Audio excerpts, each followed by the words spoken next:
조 전 장관이 이른바 언론이 구했던 동양대에서 정경심 교수가 찍힌 그 CCTV 사진을 두고 사실과 다른 발언을 해서 논란이 되고 있습니다. 함께 보시죠.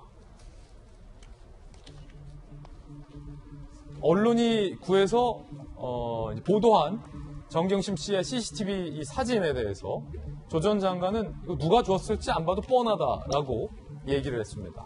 지난해 9월 9일 다수의 언론이 보도를 했습니다. 정경심 교수가 검찰의 압수수색을 앞둔 같은 달 1일 오전 동양대 연구실에서 다량의 서류를 가지고 나갔다라며 이 사진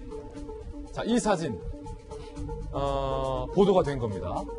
그런데 조 전 장관은 이렇게 주장을 했습니다. 정 교수가 서류 들고 나왔다는 사실을 누가 언론에 제공했는지 뻔하다. 마치 누군가가 사진과 이 같은 사실 여부를 준 것처럼 뻔하다라고 단정을 한 겁니다. 언론이 검찰의 사냥에 적극 협력하면서 증거 인멸, 은닉 시도 운운하는 보도를 내보냈다라고 주장했고요. 당시 정 교수는 연구실 정리정돈하고 불필요한 서류를 옮겨둔 것이다. 번거진 모자는 얼굴을 가리기 위한 것이 아니라 햇볕을 가리기 위해서였다라고 주장을 했습니다.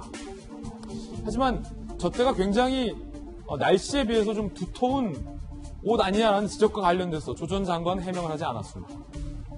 지난해 8월 31일, 8월이잖아요. 다수 언론 보도.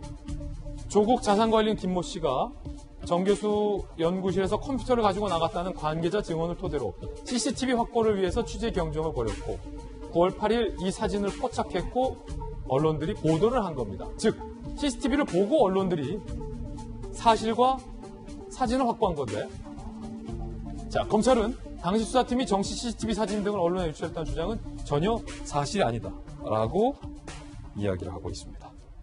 고승덕 의원님, 판사 출신이시잖아요.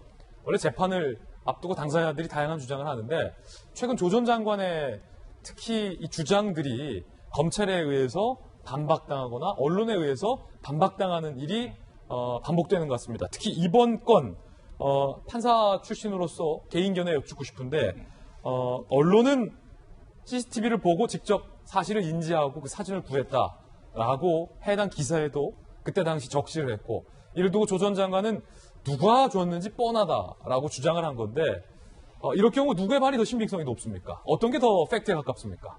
일단 이제 조 전 장관은 이제 수사당국, 특히 이제 검찰에서 조 장관에게 편파적인 수사를 했을 뿐만 아니라 언론과 유착해가지고 자기를 골탕 먹이는 그걸 했다고 하는 어떤 음모론적인 차원에서 지금 문제를 제기하고 있는 거고요. 실제 이제 확인된 사실은 그 당시 언론에서 서로 그 CCTV 화면을 확보하려고 전쟁 벌이다시피 해서 이제 이 화면이 나간 거거든요. 그러니까 조 장관이 억울한 건 저도 이해를 합니다. 왜 그러냐면 그 당시 압수수색 앞두기 직전이었고 화면상으로 보면은 굉장히 모자가 마치 그 얼굴을 가리는 것처럼 보이고 등에 가방에 어떤 서류를 마치 그 범죄 관련된 서류를 빼돌리는 것인 것처럼 보였기 때문에 저걸 보는 사람들은 정경심 교수가 증거인멸을 하려고 하네? 빨리 영장을 왜 청구를 하지 않나?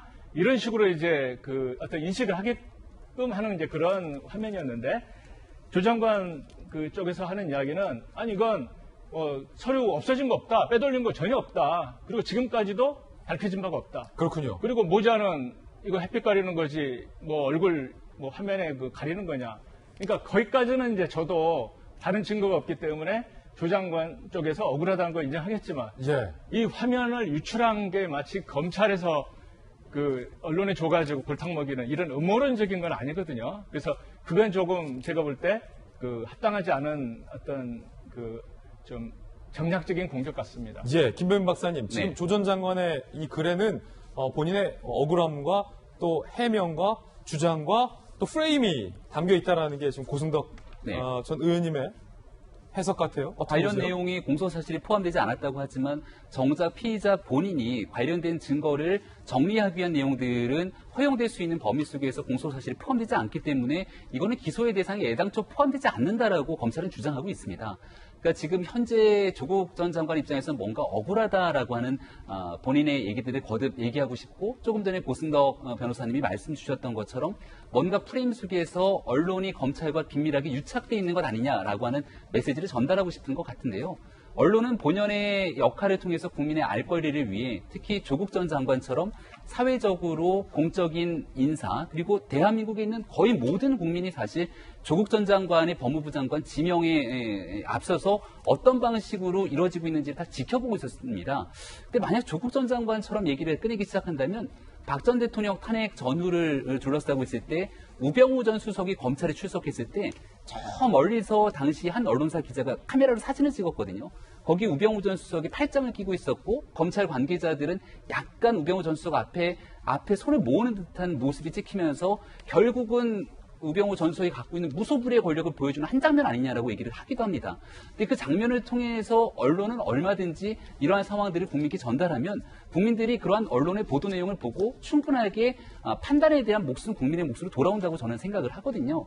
그러니까 조국 전 장관이 이런 측면에서 재판 결과가 지금 다 나오지도 않았는데 애써서 조국 백서 등의 특히 조국 전 장관을 지지하는 측이 주장하는 것과 같은 맥락에서 이러한 정치적 프레임을 엮는 일은 좀 자제했으면 좋겠다는 생각이 들고요. 마지막으로 조국 흑서 내용의 2장의 내용이 이거네요. 어떤 거요? 미디어의 몰락, 지식인의 죽음이라고 하는 한 그 챕터가 아예 미디어와 지식인에 대한 내용으로 점쳐되어 있습니다. 과연 팩트로 점쳐됐다고 하는 이 조국 흑서에서는 어떤 내용이 나왔는지 좀 봐야겠습니다만 적어도 제가 지난 조국 전 장관 사태를 겪으면서 느꼈던 건 팩트를 통해서 국민들의 알 권리를 위해서 보도하려고 하는 언론에 대해서는 언론이 검찰과 유착했다고 주장하고 있고 오히려 조국 전 장관 측의 말도 안 되는 주장에 옹호하면서 여기에 같이 보조를 맞췄던 언론에 대해서는 아무런 메시지를 내지 않고 있는 조국 전 장관 그리고 조국 전 장관을 옹호하는 사람들의 모습을 보면서 과연 이 시대의 진정한 미디어의 역할이 무엇인지를 한번 생각해보는 계기가 되지 않을까 싶습니다. 이제 야당 지도부 김병민 박사님의 개인 의견이었고요.